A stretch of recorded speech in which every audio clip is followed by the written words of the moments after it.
നമ്മളിപ്പോൾ ഒരു പുതിയ സൈറ്റിലാണ്.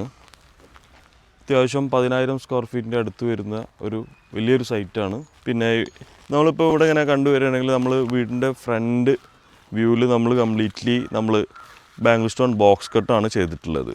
അത് നമ്മൾ ജോയിൻറ്റ് ഫ്രീ ആക്കിയിട്ട് നമ്മൾ 4x2 സൈസ് സ്റ്റോൺ നമ്മൾ ലേ ചെയ്തിട്ടുണ്ട്. ഇൻ ബിറ്റ്വീൻ ദ ഗ്യാപ്സ് നമ്മളൊരു 2 ഇഞ്ച് ഗ്യാപ്പിൽ ആർട്ടിഫിഷ്യൽ ഗ്രാസ് ചെയ്യാൻ വേണ്ടിയിട്ട് നമ്മൾ പിന്നെ ഒരു ഗ്യാപ്പ് കൊടുത്തിട്ടുണ്ട്. ഫൈനൽ ഔട്ട്പുട്ട് പിന്നീട് നമ്മൾ കാണിച്ചു തരുന്നതാണ്. പിന്നെ അവിടെ നിന്ന് അങ്ങനെ വരികയാണെങ്കിൽ നമ്മൾ ഇതിൻ്റെ 2 ബോർഡറിൽ നമ്മൾ കോബിൾ സ്റ്റോൺ നമ്മൾ ഫില്ല് ചെയ്തുകൊണ്ടിരിക്കുന്നുണ്ട്. കോബിൾ സ്റ്റോൺ നമ്മൾ ഗ്രാനൈറ്റ് ബ്ലാക്കാണ് ഉപയോഗിച്ചിട്ടുള്ളത്. 50 mm തിക്നെസ് വരുന്ന ഫ്ലെയിംഡ് ബോക്സ് കട്ട് കോബിളാണ് ഇവിടെ ഉപയോഗിച്ചിട്ടുള്ളത്. അതിനോട് ചേർന്നിട്ട് തന്നെ പിന്നെ അടുത്തൊരു സെക്ഷനിൽ നമ്മൾ 1x1 സ്റ്റോണ് ഡയമണ്ട് ഡിസൈനിൽ 4 സൈഡും ആർട്ടിഫിഷ്യൽ ഗ്രാസ് വെച്ച് ചെയ്യുന്ന രീതിയിലുള്ള ഒരു പാറ്റേണാണ് ഇവിടെ ചെയ്തു വെച്ചിട്ടുള്ളത്. അതുപോലെ തന്നെ ആ ഒരു സൈഡും നമ്മൾ അങ്ങനെ തന്നെയാണ് പിന്നെ ചെയ്തു വെച്ചിട്ടുള്ളത്. അതിൻ്റെ വർക്കുകൾ നടന്നുകൊണ്ടിരിക്കുകയാണ്.